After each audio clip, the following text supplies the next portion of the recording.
desde já dizer a você que o título desta última mensagem da série é Cuidado com a Bíblia. E aí? Por que será que a gente tem que ter cuidado com a Bíblia? Será que a Bíblia é perigosa? Será que a Bíblia traz alguns riscos? Será que há algum perigo em ler e estudar a Bíblia? Então nós vamos ver por que é que temos que ter cuidado com a Bíblia. Diz assim o versículo de Deuteronômio, capítulo 28, versículo 58. Deuteronômio 28, 58. Se vocês, estou lendo na Nova Almeida Atualizada, que é muito parecida com a Almeida Revista e Atualizada ou com a Revista e Corrigida. A grande maioria dos irmãos usa a versão de Almeida, e em todas as versões de Almeida, João Ferreira de Almeida, a gente encontra a palavra cuidado aí nesse versículo. Na nova versão internacional, na nova versão transformadora, ou na nova tradução na linguagem de hoje, não aparece a palavra cuidado. Mas nas versões de Almeida, que são as versões mais próximas ao original, tem aí a palavra cuidado. E é então baseado nessa palavra que a gente vai meditar nessa noite. Deuteronômio 28, 58 diz assim: se vocês não tiverem o cuidado de cumprir todas as palavras desta lei, escritas neste livro, para temerem este nome glorioso e terrível, a saber, o Senhor, seu Deus. Aí a partir do 59, Moisés vai dizendo quais são os perigos de não tomar cuidado com a Bíblia. Mas por enquanto eu quero chamar a sua atenção para essa palavra e para esse versículo. Se vocês não tiverem o cuidado de cumprir todas as palavras desta lei, deste livro, tomar o cuidado de cumprir o que está escrito no livro. Nós estamos vendo essa série e nós já aprendemos a ter cuidado com várias coisas. Primeira mensagem da série, aprendemos a ter cuidado com as... Quem lembra? Qual foi a primeira mensagem da série? Cuidado com as murmurações. Depois, cuidado com as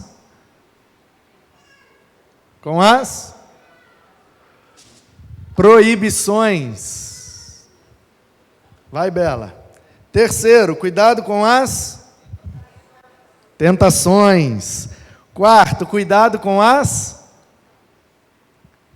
para manter a rima, mas conversações, com as amizades, com as companhias, né? A quinta mensagem, cuidado com covardia. Anotou, Marilene? Ah, garota! Sexta, cuidado com o carnaval.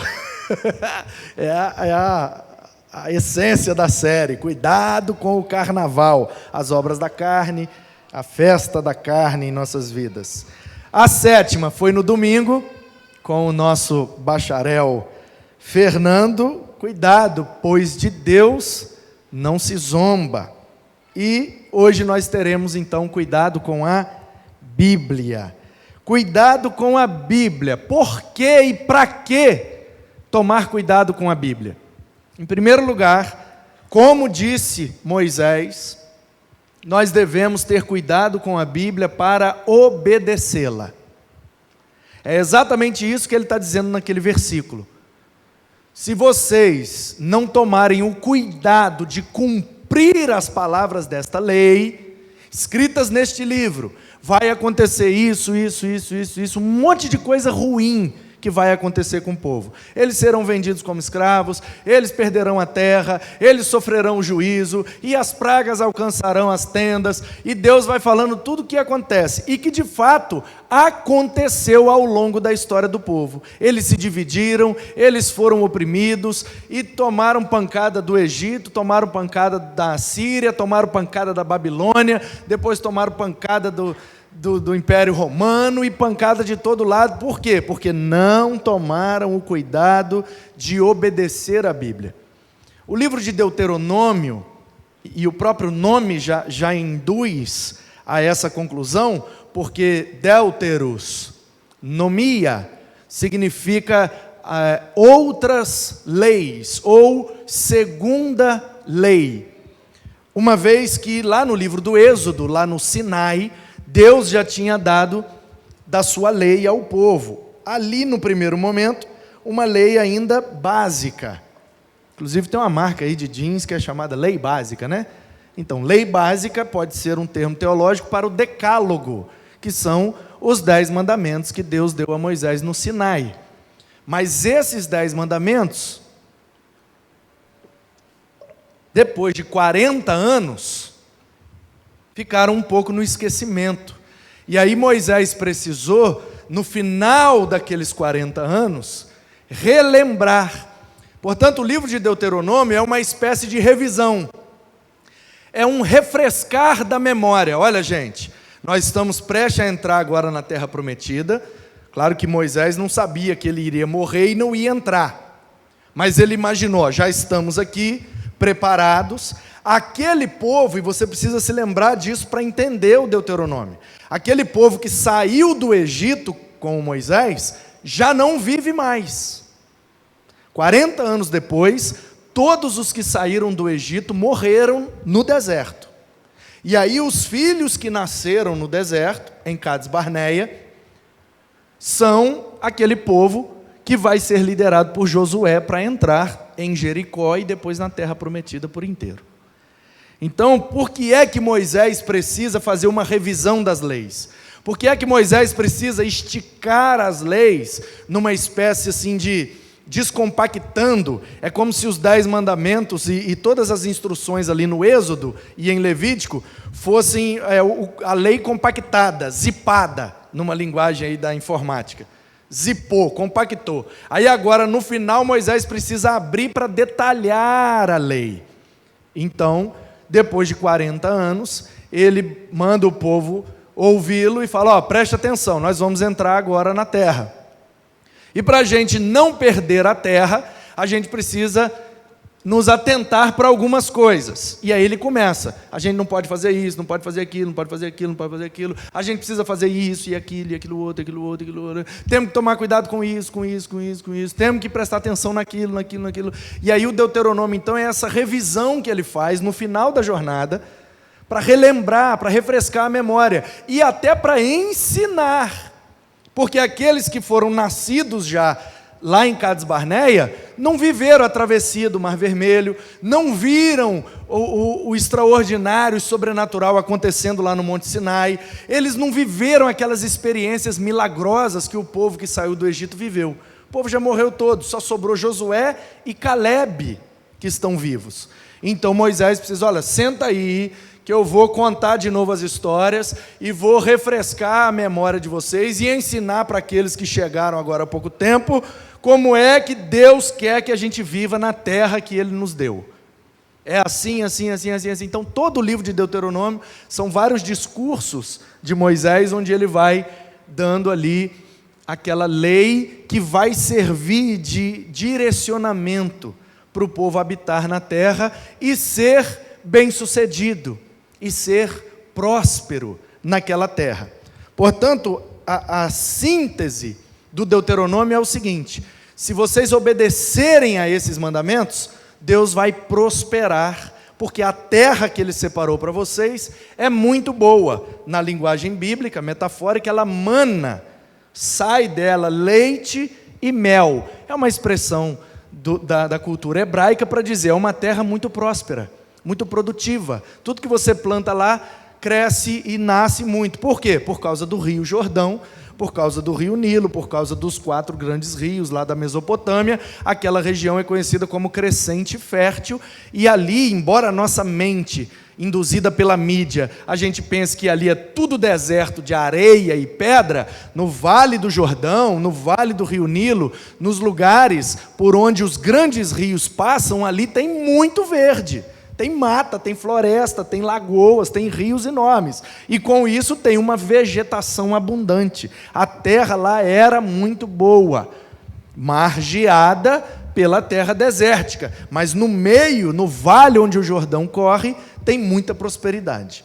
Por toda a terra de Canaã, desde o norte até o sul. Do pé do Hermon, que é um monte com uma floresta abundante, com lagoas enormes e rios, e tudo aquilo se junta ao pé do Hermon para virar o grande rio Jordão. Ali é muita prosperidade envolvida. Por isso que eles brigam, até hoje, né, por aquela terra, porque ali há abundância de frutos.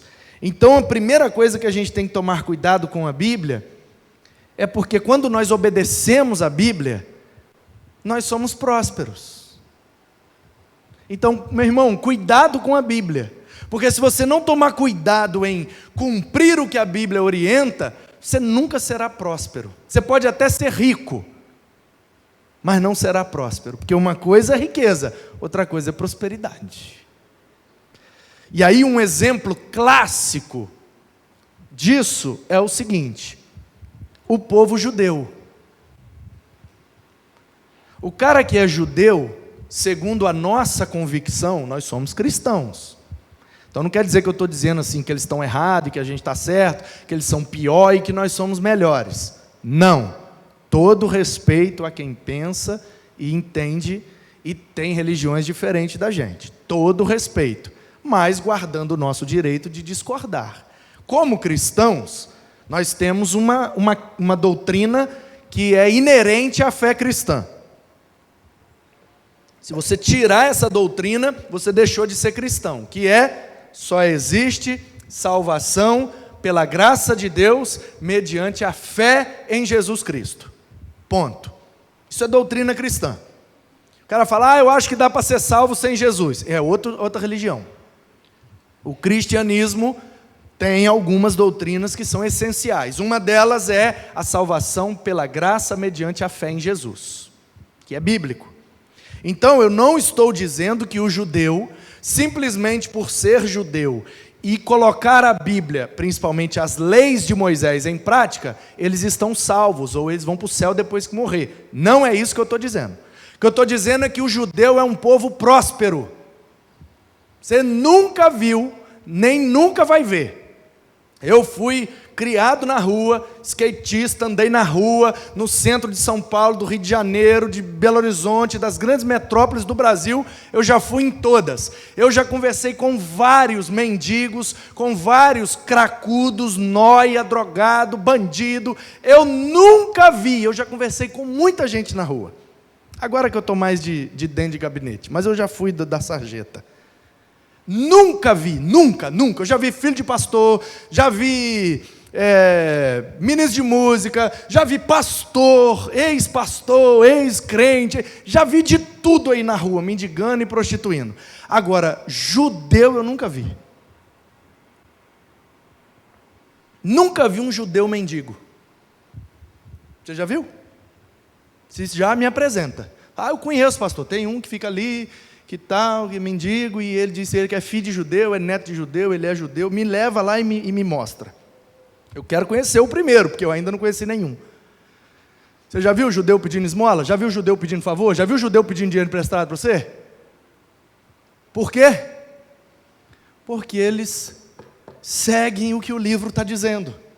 Eles podem não ir para o céu depois que morrer, porque não creem em Cristo, assim nós entendemos. Mas que eles são um povo próspero, são.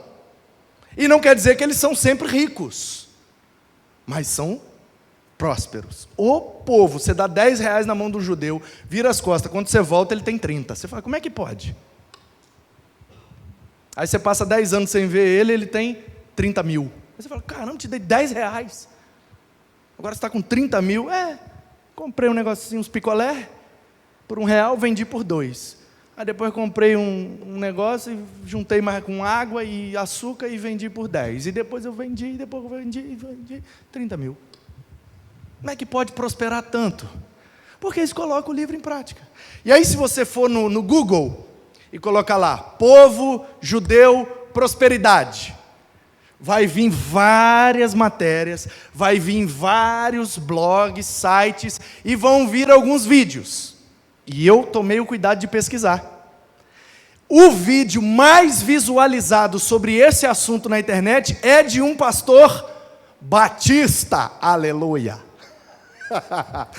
Pastor Paulo Seabra, que é pastor de uma igreja lá em Fortaleza, Igreja Batista Alvorada, em Fortaleza, no Ceará. Ele tem um canal na internet, muito visualizado por sinal.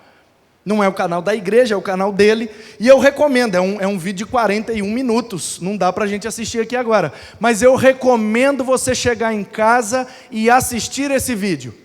Onde o pastor Paulo Seabra vai expondo por quê. E aí ele chama, essa é uma palestra, não é bem uma pregação.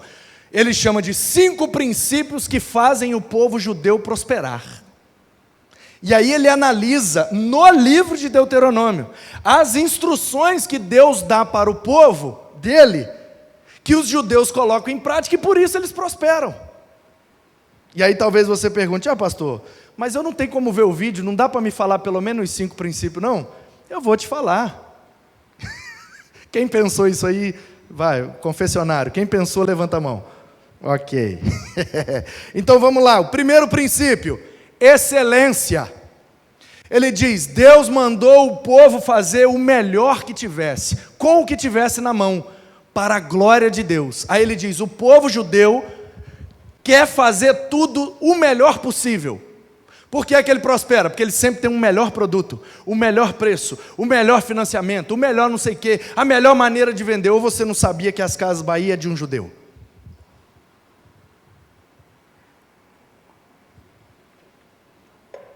Tudo com excelência, porque o judeu tem incutido a lei de Moisés, que diz que tudo que nós vivemos resulta em Deus, ou na glória de Deus, ou na blasfêmia contra o nome de Deus. Aí a pergunta é, o que nós, que dizemos que também somos o povo de Deus, enxertados através do Espírito, pela fé em Cristo, na videira que é Israel, e aí nós como igreja enxertados, mesmo eu não sendo descendente de um judeu, eu me sinto povo de Deus, porque eu fui enxertado nesse povo, adotado pelo Espírito. Será que eu, como povo de Deus, que professo a fé em Cristo, o melhor judeu que já existiu, ou você não sabe que Jesus era judeu, meu irmão? Passou pelo bar mitzvah, foi apresentado no templo, não quebrou nenhuma lei de Moisés. E ele disse, eu não vim para quebrar a lei, pelo contrário, eu vim para cumpri-la. Mas a lei se resume no seguinte, ama a Deus e ama o próximo como eu amei vocês, e ponto final. O difícil é amar, né? Porque quem ama não rouba, quem ama não adultera, quem ama não, você guarda toda a lei se você amar. O difícil é amar, até as últimas consequências.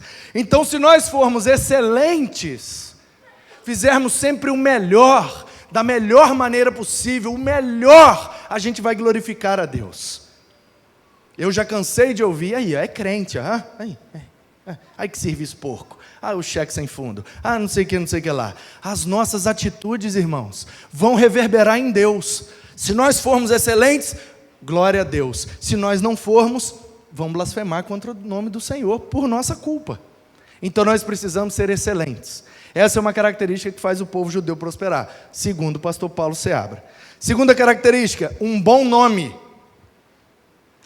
O Antigo Testamento, em Deuteronômio e depois confirmando lá em Provérbios, dão as orientações, cuide do seu nome. Cuide do seu nome, tenha um bom nome, não suje o seu nome, mantenha seu nome limpo, você tem um nome a zelar, o nome de Deus está grudado em você, se você sujar o seu nome, suja o de Deus junto. Por isso que eles prosperam, eles têm sempre um nome limpo, e zelam pelo nome, eu sou o fulano de tal. O meu nome vale mais do que o dinheiro. A minha palavra vale mais do que qualquer coisa. Tem que ter caráter, bom nome, nome limpo. Porque nome limpo gera crédito, e crédito gera investimento, que gera lucro, e assim sucessivamente. Terceiro, mentoria. Esses 5 princípios aí é da minha cabeça, tá bom? Eu assisti e aí eu coloquei no sentido assim, de que, para resumir para você. Depois, recomendo, assista inteiro. Aplique na sua vida. Vai funcionar. Ele diz o seguinte: todo judeu é aberto à mentoria. O que é mentoria? Buscar aprender com aquele que sabe mais do que eu. Eu não sei mexer com esse negócio. Como é que eu vou fazer? Vou buscar quem sabe mais do que eu. Então eles se capacitam, eles vão sempre se capacitando cada vez mais, buscando mentoria. Bom, eu vou mexer com carro, quem é que mexe com carro há mais tempo? Quem é que é o mais próspero no ramo do carro? Quem é que entende mais de carro? Então ele vai lá e é mentoriado, entendeu? E eu peguei esse princípio aqui, antes até de assistir essa palestra, eu já tinha isso, e eu sou apaixonado em conversar com pastores com muito tempo de ministério. Quer me fazer feliz é botar um cara com 30, 40, 50 anos de ministério, com 1 hora livre na minha frente e deixar eu fazer um monte de pergunta para ele. Não tem nada mais prazeroso para mim. Como é que o senhor fez isso? E com aquilo? Como é que o senhor resolveu isso? O senhor já viveu esse problema? E aquele outro? E assim? Como é que é? 1 hora de conversa com um cara desse vale mais que 1 ano de seminário. Mentoria. E agora eu não sei o que fazer. Buscar em quem sabe. O senhor que tem muita experiência, se o senhor estivesse vivendo isso, o que é que o senhor faria? O cara fala, eu iria por aqui. Pum, você vai e se dá bem. Ser mentoreado, estar aberto a receber instruções de quem sabe mais que você. 4º princípio, aceitar a repreensão. Porque a gente erra e não aceita ser repreendido. E aí a gente erra de novo, no mesmo erro, e erra de novo, no mesmo erro. E são esses erros constantes que nos impedem de prosperar. E por último, a generosidade. O judeu aprendeu a tal da lei da semeadura. Que você plantar, você vai colher. Se planta pouco, colhe pouco. Planta muito, a possibilidade é colher muito.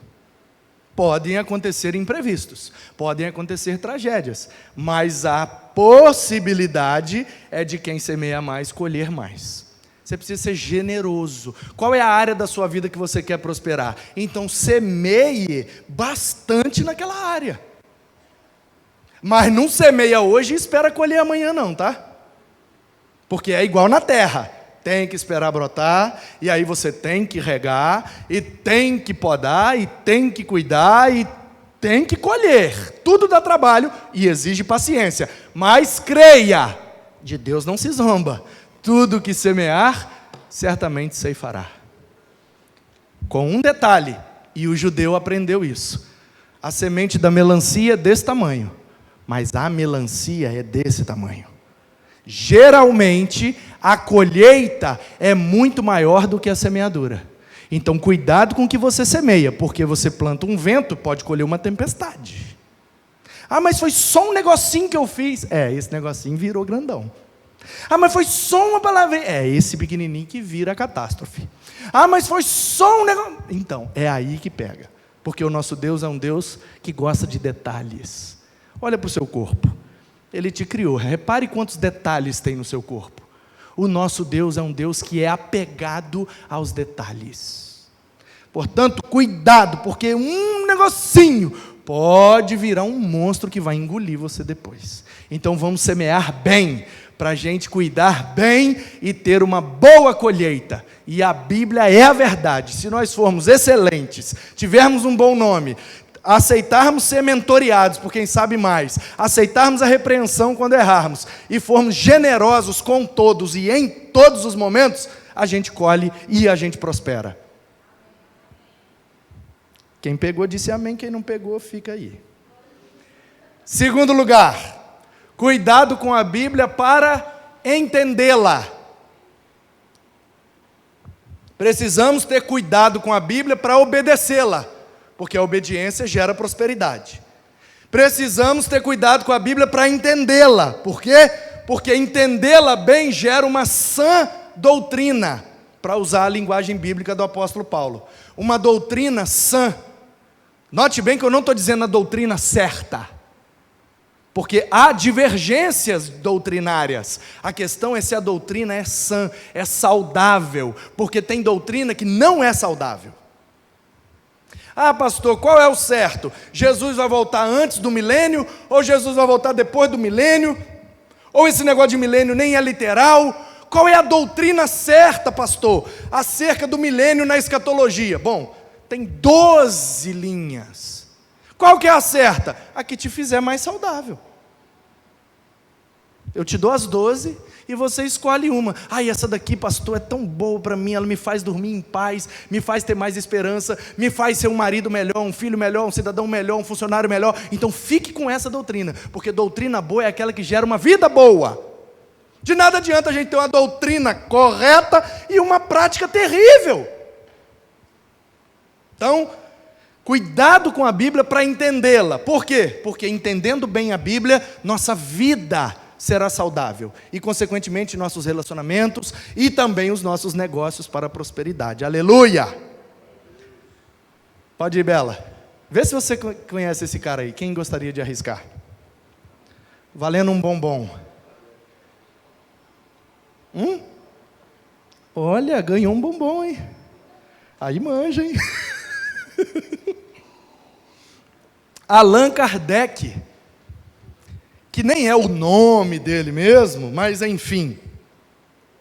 A questão é que existe uma linha de pensamento e de doutrina de uma determinada religião, que foi criada por esse cara, e a doutrina que ele criou se chama reencarnação.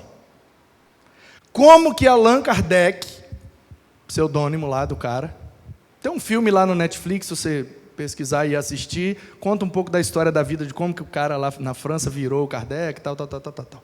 Pois bem, a linha, eu coloquei Kardec ali porque a linha é o kardecismo, que creem na doutrina da reencarnação.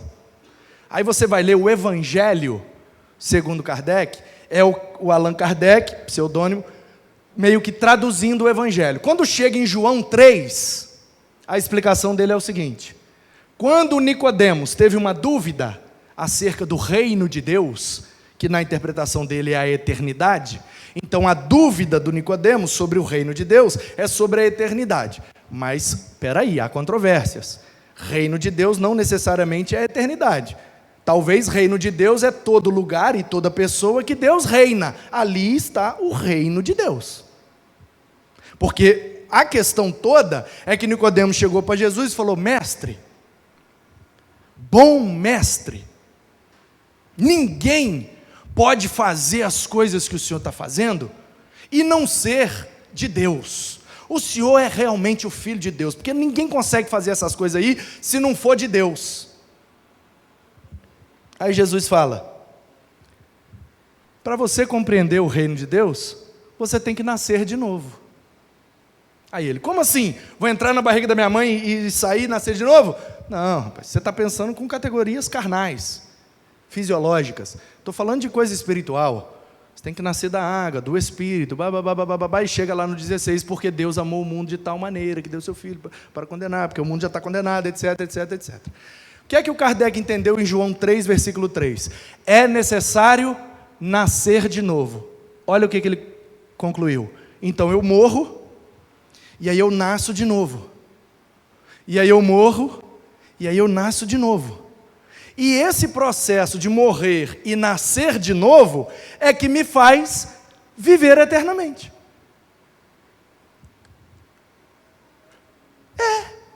Ele entendeu isso, botou isso no papel e tem milhares de pessoas vivas hoje no mundo que acreditam nisso.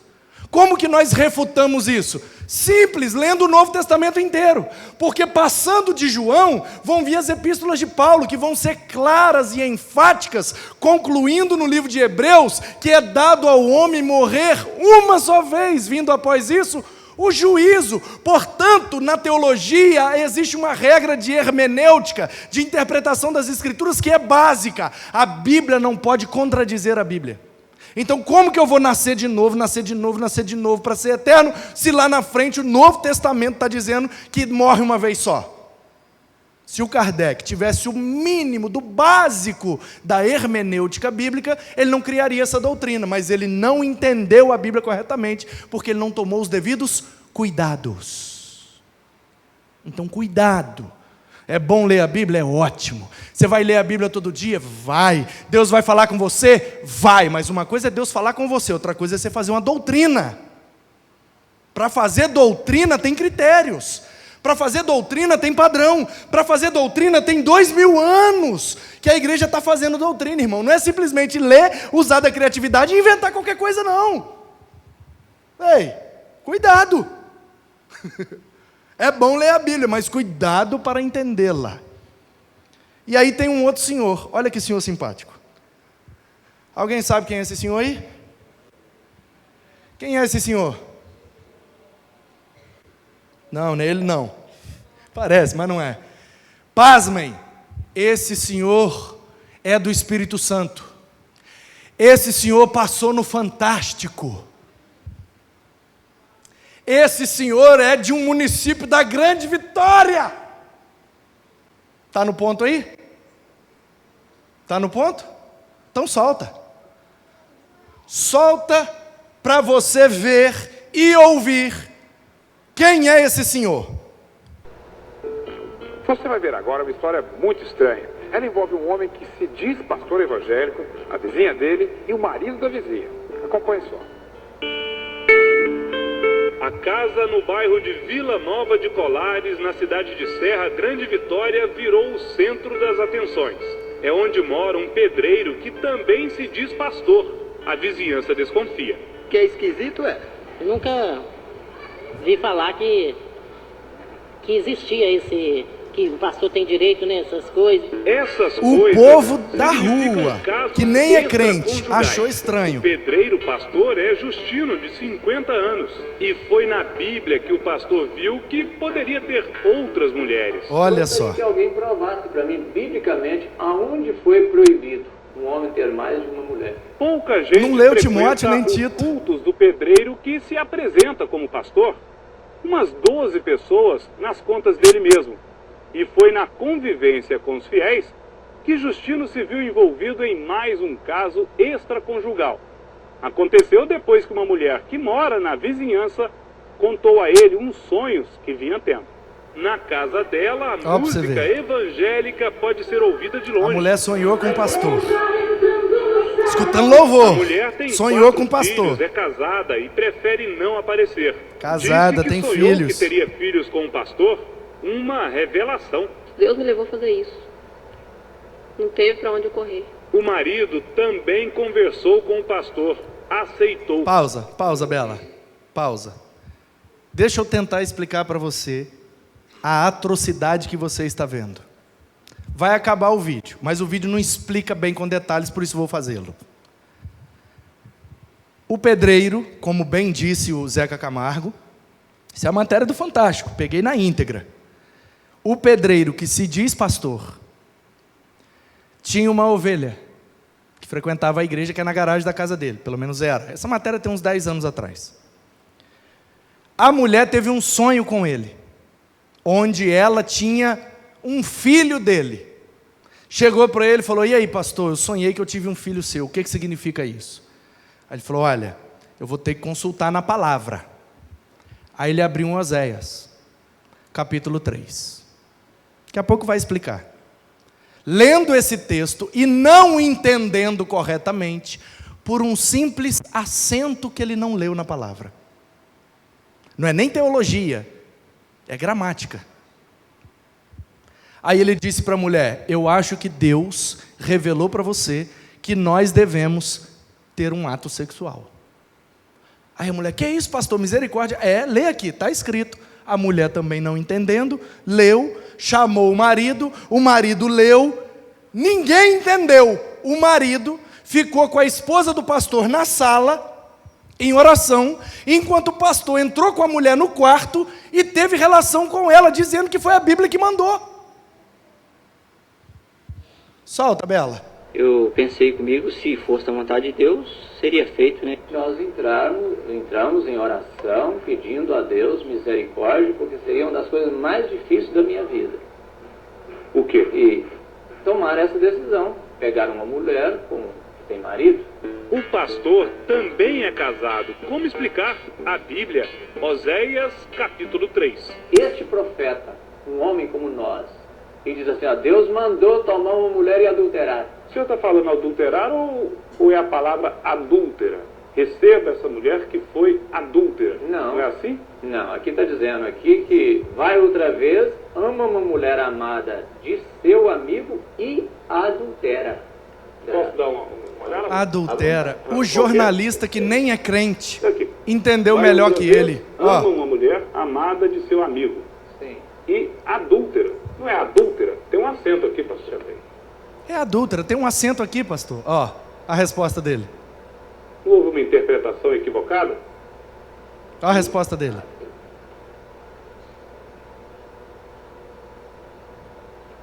A Bíblia não estaria se referindo a uma mulher adúltera? Olha a resposta dele. E não para que o senhor adulterasse? Ah, tá. Ah, Inclusive tá. foi bom eu estou mexendo isso aqui, porque uma coisa chama a outra, né? Uma coisa chama a Nós outra. precisamos da direção do Espírito. É um Direção do grande Espírito. equívoco, na opinião do pastor da Igreja Batista de Vitória. O capítulo de Esse é o pastor Oséias Mecenas, fala de que na perdão época era a pastor da uma Igreja mulher Batista na Praia do adúltera. Canto. A Bíblia também é clara com relação às obrigações de um pastor. Um pastor ou um bispo deve ser irrepreensível e deve ser marido de uma só mulher. Então, isso é a palavra de Deus, é a Bíblia. A necessidade do povo, do nosso povo como um todo, conhecer a palavra para não ser enganada por qualquer pessoa que se levante com um livro preto na mão, ou com a Bíblia ou qualquer outro livro, levando as pessoas a errar. Pode um negócio desse? Pode. Aconteceu aqui do lado, no município da Grande Vitória. Foi por Fantástico. Porque o pedreiro, eu me recuso a chamá-lo de pastor, me perdoem, mas eu me recuso. O pedreiro, como mencionou a reportagem, não tomou o cuidado para entender a Bíblia. E aí ele criou uma heresia. Se você quiser assistir o vídeo, tem aí, é só você pesquisar. Ó, pastor pedreiro que adultera baseando-se na Bíblia. 1,2 milhões de views. 1.200.000 pessoas já viram. E vendo isso, sabe o que elas fizeram? Desconfiam de mim, porque eu sou pastor. E aí o cara que assiste essa reportagem passou no Fantástico. Milhões de brasileiros viram na época e milhões de pessoas veem agora no YouTube, porque só nesse link tem 1,2 milhões, mas tem vários outros. Se você botar pastor pedreiro adultera, vem um monte desse mesmo vídeo publicado em vários outros canais. Milhões de pessoas que vão desconfiar de mim, que sou pastor, por causa de um erro simples de leitura. O cara não leu o acento, fez uma besteira dessa e agora um monte de gente desconfia de mim e acha que eu também vou sair pegando a mulher dos outros e adulterar, porque o Oséias mandou. Pelo amor de Deus, né, gente? Então, cuidado com a Bíblia para obedecê-la, porque gera prosperidade. Cuidado com a Bíblia para entendê-la, porque gera uma doutrina saudável. E em terceiro lugar, cuidado com a Bíblia para crê-la. Porque não basta também só obedecer e aprender com a Bíblia. É preciso crer na Bíblia. E crer na Bíblia significa colocar em prática diariamente os princípios bíblicos. Portanto, se a obediência gera prosperidade, se o entendimento gera a doutrina saudável, a crença gera a eternidade, a vida eterna. Como o mesmo Jesus disse ao mesmo Nicodemos, porque Deus amou o mundo de tal maneira que deu o seu Filho, o Logos. João quando começa o seu evangelho, diz: no princípio era o verbo, a palavra, o discurso, o logos, enarque eimiru logos, enro logos prostoteos, enro teos prostologos, e o verbo era Deus, estava com Deus. Está falando de Jesus, porque Ele encarnou, vimos a sua glória, glória do unigênito do Pai. Portanto, a tese de João no seu evangelho, nas cartas e no Apocalipse, é que Jesus é o verbo de Deus, Jesus é o logos, o discurso, é a palavra de Deus encarnada. Se nós crermos na palavra, em Cristo, somos eternamente vivificados. Amém? Então, como disse um pastor batista, aleluia. Você conhece esse homem aí? Aí é fácil. Quem sabe? Fala alto. Quem é? Pastor Billy Graham. E o que é que ele disse? A síntese desse sermão: Bíblia, obedeça para ser santo, estude para ser sábio e creia para ser salvo. Que Deus te abençoe, em nome de Jesus. Amém.